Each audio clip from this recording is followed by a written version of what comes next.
just want to encourage you nurses, if any of you are having a hard time as a nurse, please know that you have options. Please know that you can change the direction of your life and you can change the direction of your career. And when you find yourself in a position that suits you, things get easier.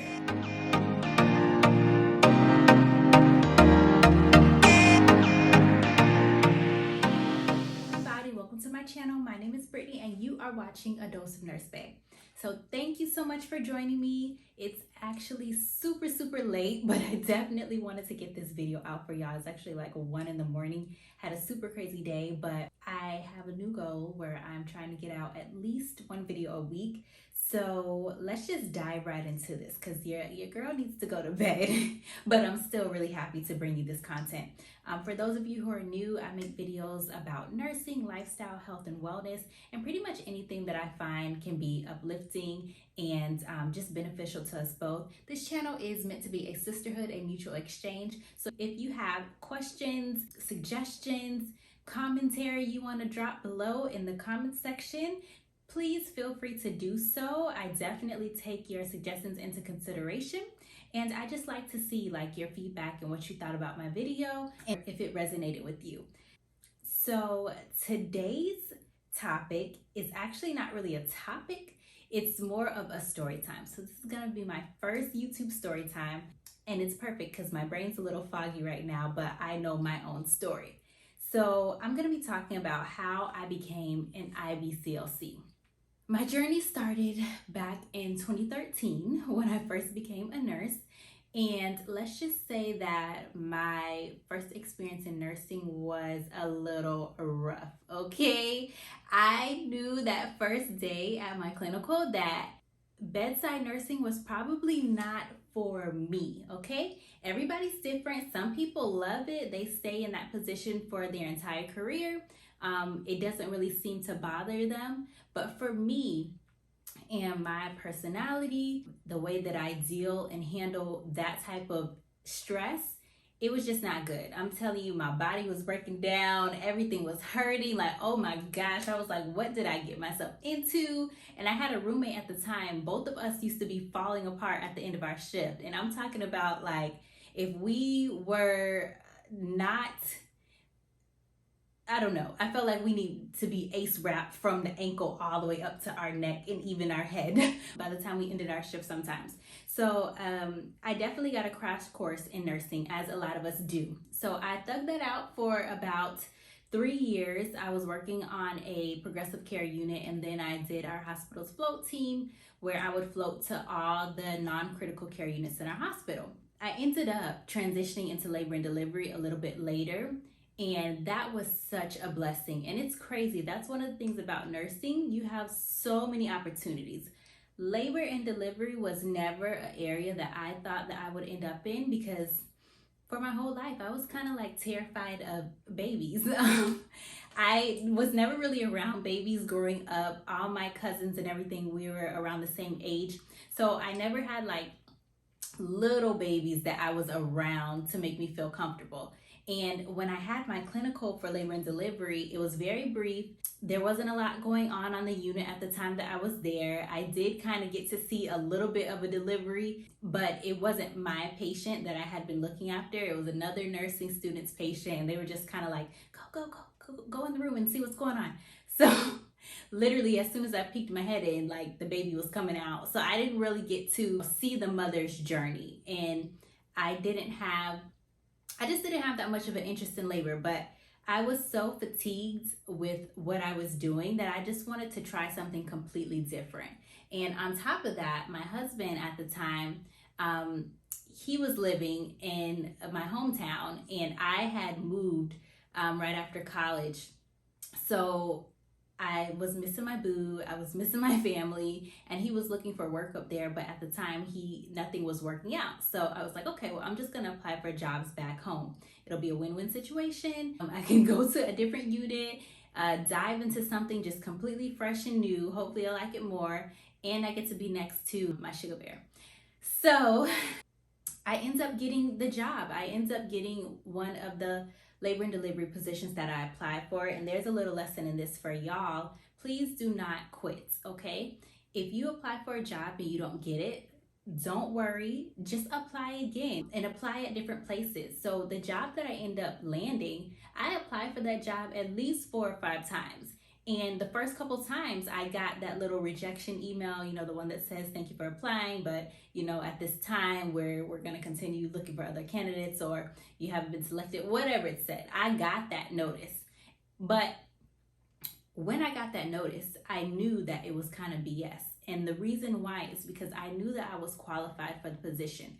I was a nurse. I had been a nurse for 3 years at this point. Really, the only thing that you have to work as a labor and delivery nurse is your nursing license. You can go straight into labor and delivery as a new grad nurse.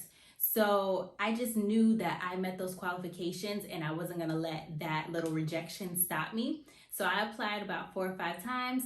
Finally, on the 5th time, I got an interview, scheduled it, nailed it, got the job, started working. When I first started my job, when I tell you I loved it, I loved it, I loved it, I loved it.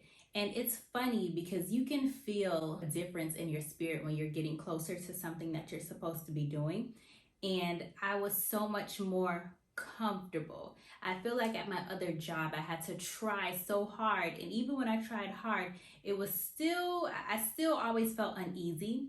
Granted, I was a new nurse and it was a lot to digest, but the feeling that I had in labor and delivery versus the feeling that I had when I was working in PCU and the different med surg units, it was a more at peace and balanced feeling. And I actually really, really love that population. It's a population I never thought that I would work with before, but I love it. I mean, I watch birth videos for fun.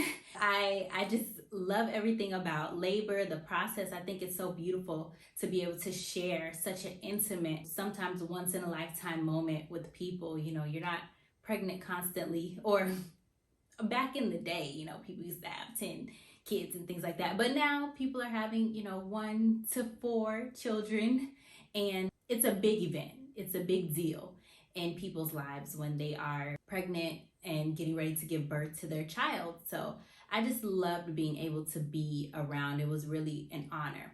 But with that being said, labor in the hospital setting, I'm totally an advocate for hospital birth, safe home births with a licensed and very knowledgeable and thorough midwife with you, as long as you are a candidate for home birth. I'm totally a fan of those things too. I really feel like it's an individual decision. But hospital birth settings can be a little intense, okay? We'll just call it intense. And me, the way my personality is set up, I'm not an intense person, okay, y'all? I like to keep the peace. I like things to be easy breezy. I'm all into flowing and not forcing. For like a second, I thought I wanted to be a midwife, but I really didn't want to be a midwife. It was just something new, and I was excited by the newness of that role. But I'm so glad I didn't become, oh my God. Just no, it's not for me. But one day I'm at work and I see one of our lactation consultants come over and see a patient. And mind you, at our facility, we don't see the lactation consultants very much in labor. They usually more so see the patients once they get moved over to mother baby. But every now and then they'll come through. So this was my first time seeing one of the lactation consultants come through our unit.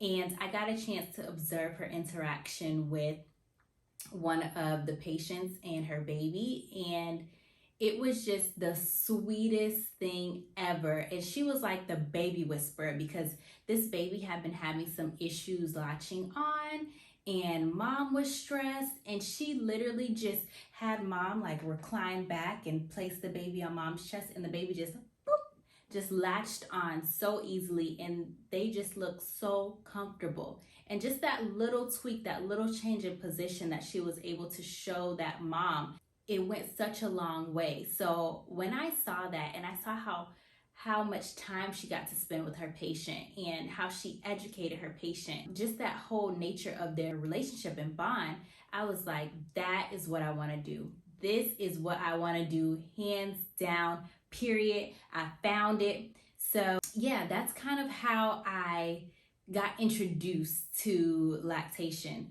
The name of my title is International Board Certified Lactation Consultant, and there is an exam that you have to pass in order to get that certification. Myself and another coworker of mine studied together, and fortunately we both passed. It's a very I don't want to say it's a ridiculously hard exam. I didn't feel like there was trick questions on there or anything like that. When you take the NCLEX, sometimes you don't even understand the verbiage. You don't understand the wording. You may understand what the answer is, but you don't understand the freaking question. So I didn't feel like it was like that when I was taking the exam.